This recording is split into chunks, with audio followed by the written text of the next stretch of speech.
Colorado, a state known for its breathtaking mountains and vibrant communities. But beneath its beauty lies a darker history. Stories of women whose crimes shocked the nation. In this video, we dive into the chilling cases of 6 women convicted of heinous murders in Colorado. From calculated killings to tragic betrayals, these stories will leave you stunned. If you're new here, hit that subscribe button and ring the bell so you don't miss our deep dives into true crime. Let's begin with our first case. Case 1. Judias Anna Buenoano. Judias Anna Buenoano, known as the Black Widow, was a woman whose charm masked a deadly agenda. Convicted in 1984, her crimes spanned multiple states, including a chilling murder in Colorado that revealed her ruthless pursuit of profit. Between 1971 and 1980, Buenoano was linked to 3 murders, one of which took place in Colorado. In 1978, in Trinidad, Colorado, Buenoano poisoned her boyfriend Bobby Joe Morris, a 37-year-old man she'd been living with. Her motive? A staggering $240,000 in life insurance payouts. The events began in 1977 when Buenoano, then 34, moved to Colorado with Morris. She presented herself as a caring partner, but behind closed doors, she was plotting. Over months, Buenoano began lacing Morris's food and drinks with small doses of arsenic, a slow and insidious poison. By early 1978, Morris started suffering from nausea, weakness, and confusion. He was hospitalized multiple times, but doctors couldn't pinpoint the cause. On January 21, 1978, Morris collapsed at home, his body ravaged by the poison. Buenoano called for help, but it was too late. He died that same day, his death initially ruled as natural causes from heart failure. After Morris's death, Buenoano wasted no time. She collected the insurance money and moved to Florida, where she continued her deadly schemes, killing her husband, James Goodyear, and attempting to murder another boyfriend, John Gentry. Her web of deceit unraveled in 1983 when Gentry survived a car bomb and alerted authorities. Suspicious, investigators reopened Morris's case. They exhumed his body and found traces of arsenic in his tissues, a damning clue that hadn't been detected. Buenoano was arrested in 1983 in Florida, charged with multiple murders including Morris's. The arsenic in Morris's body was the cornerstone of the case, backed by forensic toxicology report. Financial records showed Buenoano had taken out multiple insurance policies on Morris, with herself as the beneficiary. Witness testimony from Gentry and others painted her as a calculating manipulator. In 1984, Buenoano was convicted in Colorado of first-degree murder for Morris's death. She was sentenced to life in prison without parole. Her other convictions in Florida, including the murder of her husband and the attempted murder of Gentry, led to a death sentence. On March 30, 1998 at 7 a.m., Buenoano faced execution at Florida State Prison. The method was electrocution, carried out in Florida's infamous electric chair, Old Sparky. Her last meal was simple: broccoli, asparagus, strawberries, and hot tea. Buenoano's final words, delivered through the warden, were defiant. "I'm innocent. I didn't kill anybody." At 7 a.m. she was pronounced dead. There were no delays or protests, though her case sparked debate about women on death row. Buenoano's background revealed a troubled life. Born in 1943, she had a history of fraud and manipulation, with prior convictions for check forgery. Her nickname, the Black Widow, came from her pattern of targeting romantic partners for financial gain. Some argued her troubled childhood contributed to her actions, but prosecutors emphasized her cold, calculated nature. Her case remains one of the few where a woman faced the death penalty for serial killings. What drives a woman to orchestrate such betrayal? Next, a case that blurs the line between victim and villain. Case 2. Donna Yaklich. Donna Yaklich story is one of desperation and moral ambiguity. Convicted in 1988, she orchestrated the murder of her husband in Pueblo, Colorado, claiming it was her only way out of an abusive marriage. But was she a victim or a mastermind? On December 12, 1985 in Pueblo, Colorado, Donna Yaklich, a 38-year-old police officer, was gunned down in his driveway. The victim was Donna's husband of 12 years, a respected narcotics detective. The couple had 5 children, and to outsiders their life seemed stable. But Donna later revealed a darker reality: years of physical and emotional abuse at Dennis's hands.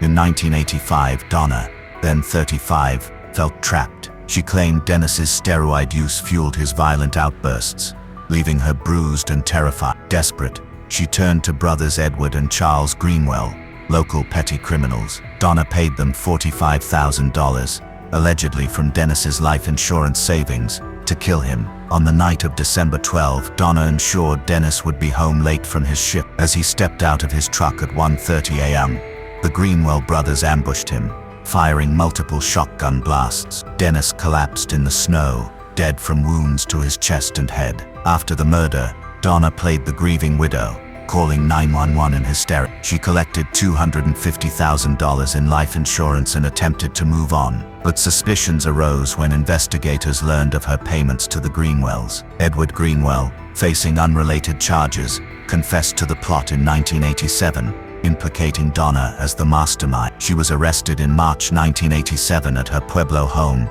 charged with conspiracy to commit first-degree murder. Edward Greenwell's testimony was corroborated by financial records showing Donna's payments to the brother. Forensic evidence confirmed the shotgun used matched one owned by Charles Greenwell. Donna admitted to hiring the brothers, but claimed she acted out of fear for her life. In 1988, a Pueblo jury convicted her of conspiracy to commit first-degree murder. She was sentenced to 40 years in prison, with no death penalty sought due to her abuse claims. Donna was not executed. She served her sentence at the Colorado Women's Correctional Facility. Her case sparked controversy, with advocates arguing she was a battered woman driven to extreme. In 1993, her sentence was reduced to 20 years after an appeal highlighted evidence of Dennis's abuse, including hospital records and witness accounts. She was paroled in 2001 after serving 14 years. Donna's background showed a quiet middle-class life before her marriage to Dennis. Her case became a lightning rod for debates about domestic violence and self-defense laws. Supporters saw her as a victim pushed to desperation, while prosecutors argued she had other options, like leaving or seeking help. Her story inspired the 1994 TV movie Cries Unheard, the Donna Yaklich story, which brought national attention to her case. Was Donna Yaklich a desperate victim or a cold-blooded conspirator? Up next, a crime that shocked a small town. Case 3. Lisl Auman.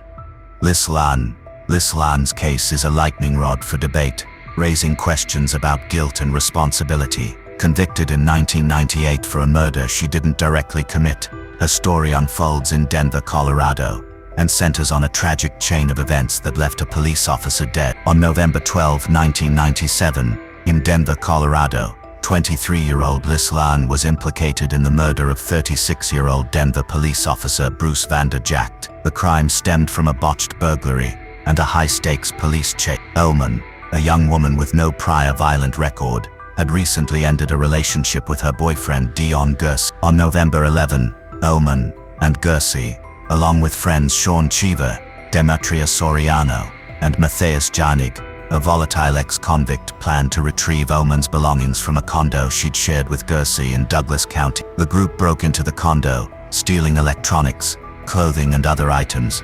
A neighbor spotted the burglary and called 911, prompting police to respond. Auman and her accomplices fled in 2 vehicles, with Auman driving one car and Janig in another. A high-speed chase ensued, covering over 30 miles from Douglas County to Denver.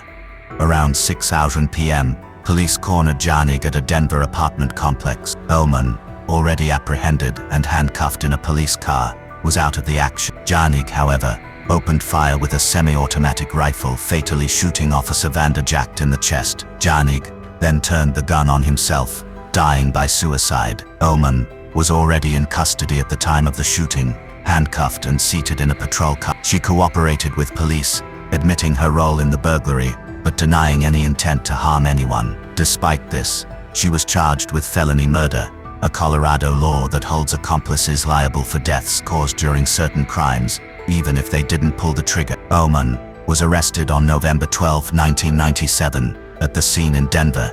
The prosecution's case hinged on Auman's participation in the burglary, arguing it set the fatal events in motion. Witnesses, including Gersey and Soriano, testified that Auman knew Janig was armed and unstable, though she denied planning violence. Forensic evidence confirmed Janig fired the fatal shots, but Auman's presence and actions during the burglary tied her to the crime under felony murder rule. In February 1998, a Denver jury convicted Auman of first-degree felony murder and second-degree burglary. She was sentenced to life in prison without parole on March 27. Her case sparked significant controversy, with supporters arguing she was unfairly punished for Janig's actions. High-profile advocates, including author Hunter S. Thompson, rallied for her release, claiming the felony murder rule was unjustly applied. In 2005, after 7 years in prison, the Colorado Supreme Court overturned her felony murder conviction, citing improper jury instructions. Auman pleaded guilty to lesser charges of burglary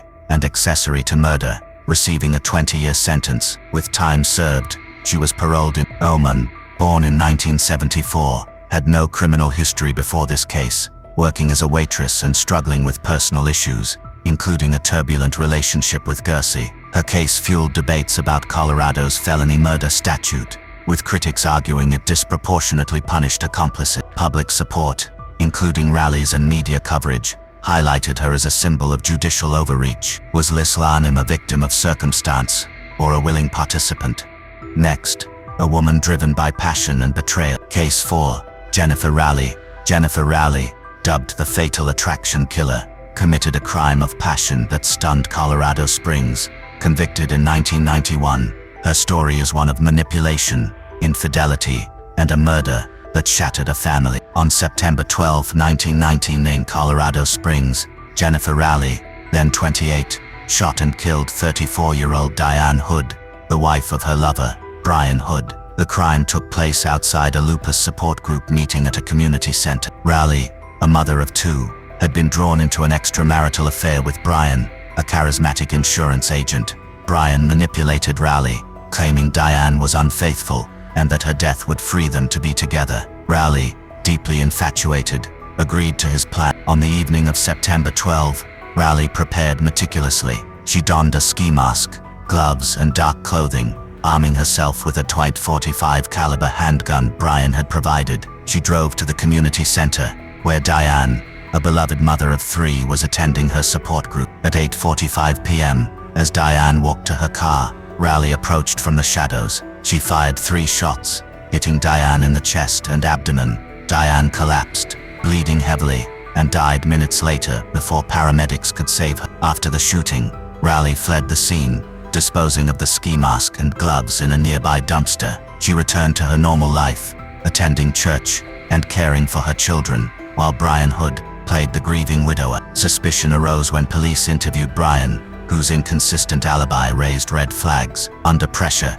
he confessed to orchestrating the murder and implicated Reali. On October 3, 1990, Reali was arrested at her Colorado Springs home after police recovered the murder weapon and matched it to the crime scene. Ballistic evidence linked the .45 caliber handgun to Reali, and Brian's testimony was damning, though he received a lighter sentence for his cooperation. Reali's own confession detailed her actions, though she claimed Brian's manipulation clouded her judgment. In April 1991, a Colorado Springs jury convicted Reali of first-degree murder and conspiracy to commit murder. She was sentenced to life in prison without parole on May 15, 1991, at the Denver Women's Correctional Facility. In 2011, after 20 years, her sentence was commuted to 30 years due to her model behavior and testimony about Brian's psychological control. She was paroled in 2017 but faced tragedy soon after. Diagnosed with pancreatic cancer, Reali died in 2018 at age 55, just months after her release. Reali, born in 1962, was a devout Christian and homemaker before meeting Brian. Her lack of prior criminal history and claims of coercion led some to view her as a manipulated pawn, while others saw her as a willing participant in a premeditated act. Her trial sparked local debates about gender, infidelity, and accountability, with media coverage amplifying the drama. Up next, a case that will leave you questioning justice. Case 5. Christine Bunch. Christine Bunch's case is a haunting tale of loss and controversy, centered on a fire that claimed a young life. Convicted in 1996 for a murder she maintained she didn't commit, her story unfolds in Aurora, Colorado, and raises questions about forensic evidence and justice. On June 30, 1995, In Aurora, Colorado, a fire engulfed the mobile home of 21-year-old Christine Bunch, killing her 3-year-old son, Anthony. The blaze started around 3:00 a.m., while Bunch and Anthony were asleep. Bunch, a single mother, awoke to smoke and flames. Attempting to reach her son's room, she escaped through a window, suffering burns and smoke inhalation.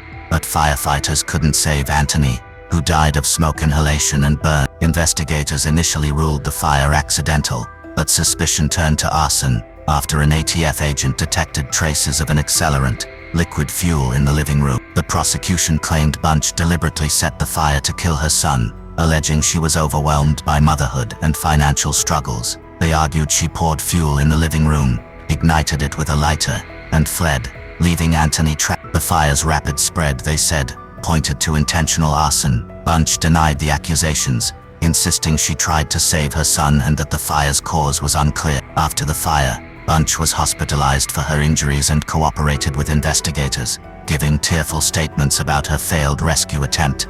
She moved to a friend's home in Aurora, grieving and rebuilding her life. But in December 1995, based on the ATF's forensic report, police arrested Bunch at her friend's apartment, charging her with murder and arson. The case hinged on the disputed accelerant evidence and Bunch's lack of an alibi for the fire's start. The prosecution relied heavily on forensic evidence, specifically the ATF's claim of liquid fuel in the home, supported by chemical analysis. A neighbor testified to hearing Bunch argue about money days before, suggesting a motive. However, no direct evidence, like a confession or witness to the act, linked Bunch to starting the fire. In March 1996, an Adams County jury convicted her of felony murder and arson. On April 10, 1996, she was sentenced to 60 years in prison, 30 years for each charge at the Colorado Women's Correctional Facility. Bunch was not executed. She served her sentence in prison. Her case became a focal point for advocates of wrongful conviction. In 2006, the Center on Wrongful Convictions took up her case, arguing the ATF's forensic analysis was flawed. Fire experts re-examined the evidence, concluding the accelerant traces were likely from household items, not arson. In 2012, the Indiana Supreme Court, handling her appeal due to a jurisdictional transfer, overturned her conviction, citing unreliable forensic evidence. Bunch was released on August 24, 2012, after 17 years in prison, and charges were dropped. She received no further punishment. Bunch, born in 1974, had no criminal history, and was described as a devoted mother, though struggling with poverty. Her case highlighted flaws in early 1990s fire investigation techniques, particularly over-reliance on accelerant detection. Public support grew after her release, with Bunch becoming an advocate for the wrongfully convicted. The controversy surrounding her case sparked debates about forensic science reform in Colorado and beyond. Was Christine Bunch a grieving mother or a cunning killer? Next, a crime driven by greed and betrayal. Case 6. Nanette Johnston. Nanette Johnston's glamorous facade hid a deadly ambition. Convicted in 2010 for orchestrating a murder in Colorado Springs, her case is a chilling story of greed, manipulation, and a cold-blooded execution. On December 9, 1994, in Colorado Springs, 54-year-old William Bill McLaughlin, a wealthy businessman, was shot dead in his upscale home. McLaughlin, Johnston's fiancée, was killed by 6 bullets from a 9mm handgun, fired at close range in his kitchen. Around Johnston, then 29, had been living with McLaughlin for 5 years, enjoying his wealth while secretly dating another man, Eric Naposki, a former NFL player. The motive was financial. McLaughlin's $8 million fortune, including life insurance policies, stood to benefit Johnston. She and Naposki devised a plan to eliminate him. On the night of the murder, Johnston ensured she was at a soccer game with her children, establishing an alibi. Naposki, acting on her instructions, entered McLaughlin's home, using a key Johnston provided. He waited until McLaughlin returned from a business trip, then shot him as he prepared a late dinner. The attack was swift. McLaughlin had no time to react, collapsing in a pool of blood. After the murder, Johnston played the devastated fiancé, collecting $1 million from McLaughlin's life insurance. She moved to California with Naposki, living extravagantly. The case went cold for years, due to lack of direct evidence. In 2007, a cold case unit in Colorado Springs reopened the investigation. Financial records showed Johnston's insurance payout, and phone records placed Naposki near the crime scene. A tip from Naposki's ex-girlfriend revealed his confession to the plot. Johnston was arrested in May 2009 in California, extradited to Colorado, and charged with first-degree murder and conspiracy. Key evidence included Naposki's testimony against Johnston after his own conviction, detailing her role as the mastermind. Ballistic evidence confirmed the 9mm gun, later traced to Naposki, was the murder weapon. Financial records and witness accounts of Johnston's lavish spending post-murder strengthened the case. In January 2010, the Colorado Springs jury convicted Johnston of first-degree murder and conspiracy. On March 12, 2010, she was sentenced to life in prison without parole at the Denver Women's Correctional Facility. Her appeals, claiming Naposki acted alone, were denied in 20. The case drew attention for its high-profile nature, with media comparing Johnston to a gold digger archetype. No clemency efforts emerged as evidence of her orchestration was overwhelming. Johnston, born in 1965, had a history of manipulating wealthy men, with no prior convictions but a pattern of deceit. Her case captivated Colorado Springs, exposing the dark side of wealth and ambition. Public reaction was mixed, with some fascinated by her charisma and others appalled by her greed. The case inspired true crime specials, cementing Johnston's infamy. From calculated poisonings to crimes of passion and controversial convictions, the stories of these 6 women, Judias Anna Buenoano, Donna Yaklich, Lisl Auman, Jennifer Reali, Christine Bunch, and Nanette Johnston, reveal the complex and chilling realities of crime in Colorado. Their actions left families shattered and communities questioning justice itself. Thank you for joining us on this deep dive into true crime. If you found these stories gripping, hit that like button, subscribe, and share your thoughts below. What do you think drives someone to commit such unthinkable acts? Desperation, greed, or something darker? Let us know in the comments, and we'll see you in the next video.